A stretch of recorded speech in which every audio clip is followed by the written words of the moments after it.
Greetings, young historians. Welcome to Chapter 19 lecture. Chapter 19 is going to see progressivism really in full tilt, and I'm excited to talk about these ideas and to tell a few stories with you. So, on this first screen we have a few ideas that you should keep in mind as you read, as we go through lecture, and as you complete the take-home quiz. The first one, what role should the government play in Americans' lives and with regard to business and economics, is really the biggest idea in progressivism. And over time, the question is less, should the government have a role, but rather, what should that role look like? There is a distinction there. Your chapter is pretty clear about that. So keep that in mind. We also see that along with increasing power and authority of the government in people's lives and in business, there's also increased responsiveness, meaning the government will be more responsive to organized interest groups and to individual voters. This is going to result in a decline of the power of political parties, these political parties that function sort of like machines that you got to read about in Chapter 18. We see their power and authority declining as individuals and interest groups begin to exert more influence. There's also, and this is really tied in all throughout the chapter, this next point, increased emphasis on scientific and academic expertise with regard to national issues. Public health, settlement houses, city and urban planning, those are going to be different areas where expertise is valued in creating public policy. There's also, particularly within TR's time in office and Wilson, this dramatic shift toward increased authority and expectations of the presidency as an office, just as a job. And we'll talk more about that when we get to those individuals. The second to last point here I have, just because sometimes students blur these all together or think they're all the same thing. Farmers and the Grange movement really started in the 1850s, 60s, 70s, and then that flowed into populism, this national, wide-scale political movement that you got to read about. That will become progressivism between 1890 and the turn of the century and just thereafter.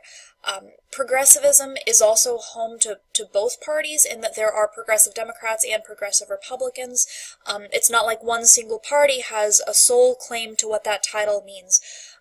So kind of keep that in mind. And the last point here, there will be several new amendments to the U.S. Constitution that you should be familiar with. The 16th through the 19th will feature in this chapter. The amendments that we saw right prior to this were the Civil War amendments, the 13th, 14th, and 15th. So make sure that you're keeping these amendments in mind, and you will be expected to understand and know these. We will see, I believe, the 20th and 21st in the next chapter, if not right after that. And beyond that, I'm just going to say it real plain for you folks.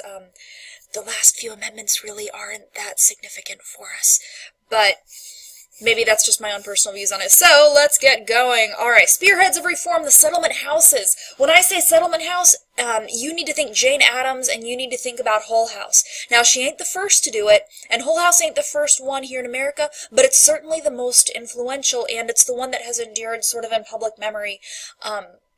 Hull House ultimately became a model for what settlement houses could look like. So Hull House is actually located in Chicago.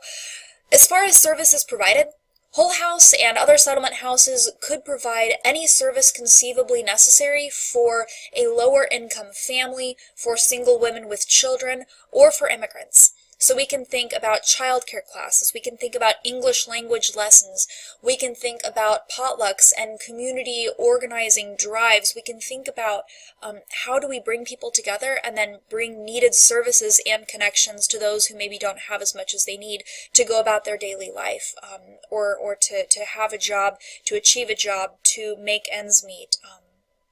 To make those social connections that we all see is so important just as being human beings. So that's what the settlement house movement is going to provide.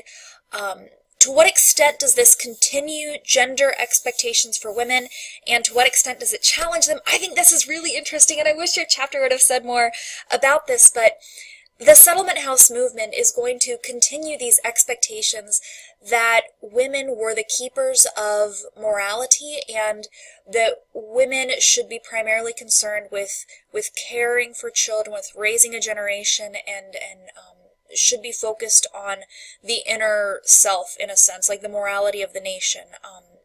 we've been talking about femininity in those terms for the last 150 years prior to this point in time, and the Settlement House is going to continue that. However, it's going to also challenge this notion that women should simply remain within the private sphere. The Settlement House movement is going to propel women to the public sphere, primarily the domain just of men. We also see women getting involved in politics because of the Settlement House movement and because of these other movements that are geared toward public morality, like temperance, for example. We saw Jane Addams. Your chapter starts and closes with Jane Addams in the 1912 presidential election. That is certainly unique to women at this point in time. And that's one way the Settlement House movement challenges traditional femininity. So I think it's kind of interesting that this one thing can both continue and challenge something. So make sure you understand that. And the final note here is more of a story. Hull House is supposedly super duper haunted with a devil baby. I think folklore and just what it can tell us about the American imagination is interesting. So to tell that story just real fast, now there's a few versions of this, but the version that I've heard is there's this young Italian woman, and she's Catholic, and she's married to a man who is, of all things, he is an atheist, and it's either before she becomes pregnant or as she's pregnant. She's hanging up a picture of the Virgin Mary, and the husband comes in and he tears it down and he says, "I would rather have the devil himself in my house than this hanging up on the wall." And oh, wouldn't you know what happens? She gives birth eventually to a devil baby. According to legend, the baby comes out with horns and with a tail, and it's cackling and dancing around, and they try to contain the baby. They do what they can because they're its parents, but they can't deal with it, and so Daddy leaves it on the doorstep at Hull House. And Hull House, what do you think they do? Do they turn this baby away? No. They take it in because they're good folks, right? They're good folks. They're geared toward helping people out. So they take in the devil baby, and it starts to wreak havoc, and they're like, you know what we're going to do? We're going to try to baptize this devil baby. And so they take it to be baptized, and as legend has it, they're taking it up to be baptized, and it's wrapped in a little robe, and just as it gets up there and it's about to be dunked in, it escapes from the robe and it starts dancing and singing and flying around, and they're like, all right, well, whatever. So they lock it in the attic up at Hull House, where it stays, and somehow or other this legend starts and it gets out, and people be knocking at the Hull House door like, "Hey, can I see your devil baby?" People answering the door like, "I don't even know what you're talking about, like, there is no devil baby." And then people at the door are like, "I'll give you $20 if I can see the devil baby." And the people who answer the door are still like, I don't even have a devil baby that I could show you. Like, there's literally not a devil baby here. Like, I would like that $20, believe me.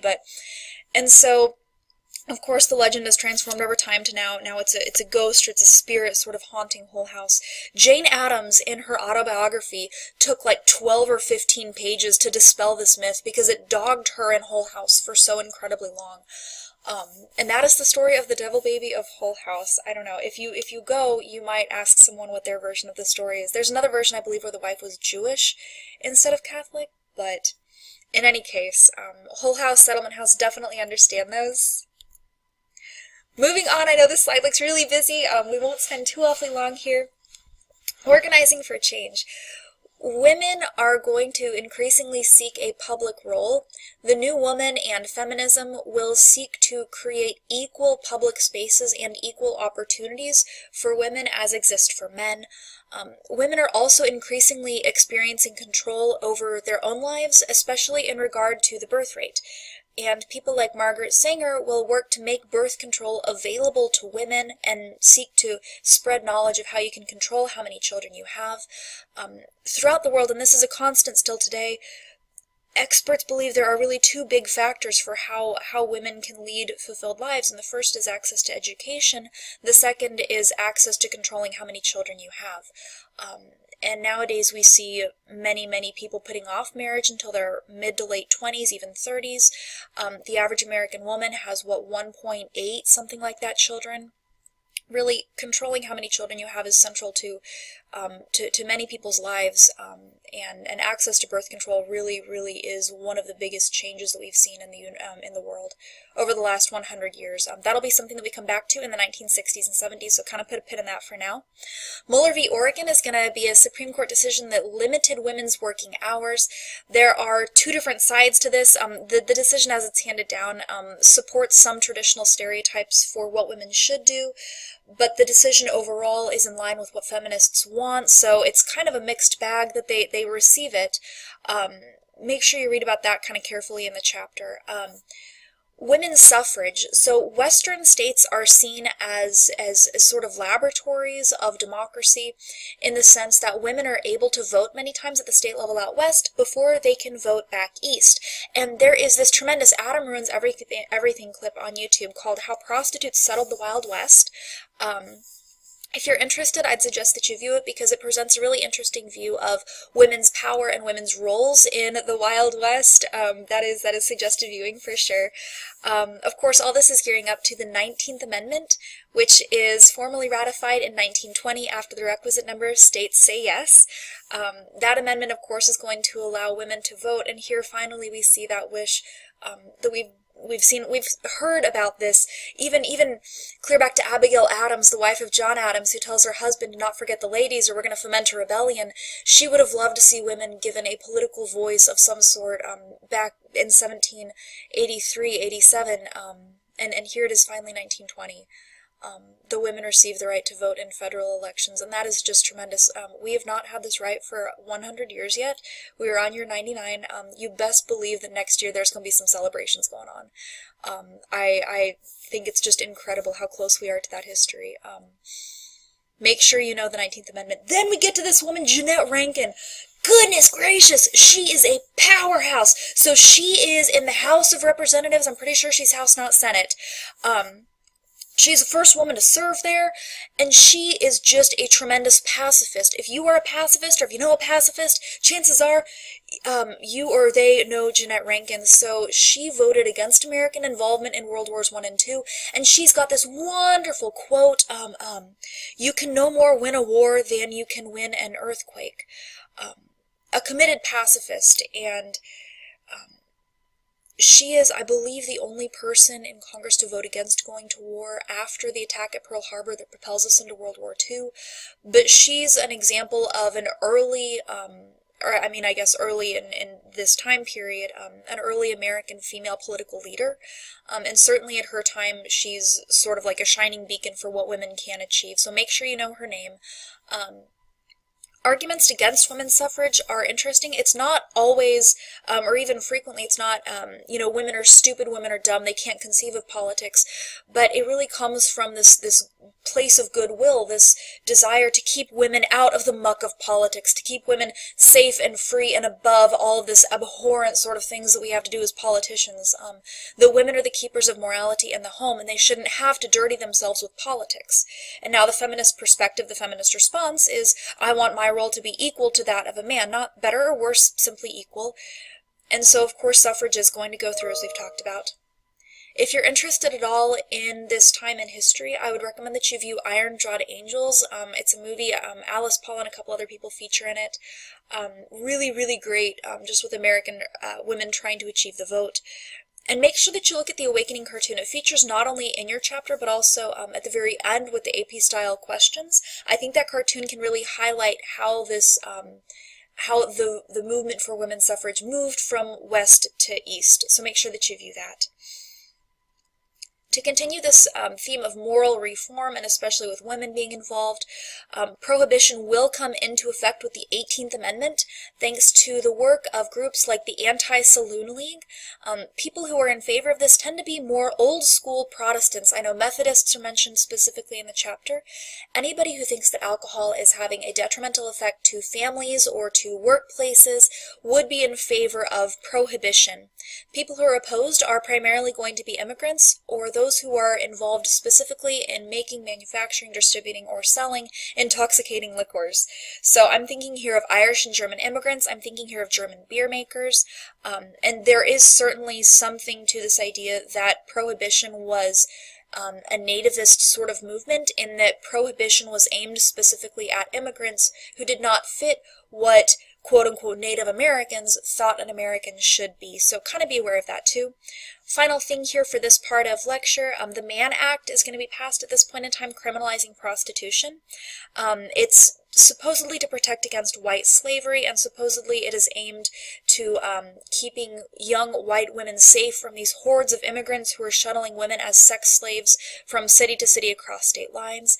There's a link to an interesting NPR article right there that you can read if you are interested. So that is going to close out the first part of lecture. Stay tuned for the second part.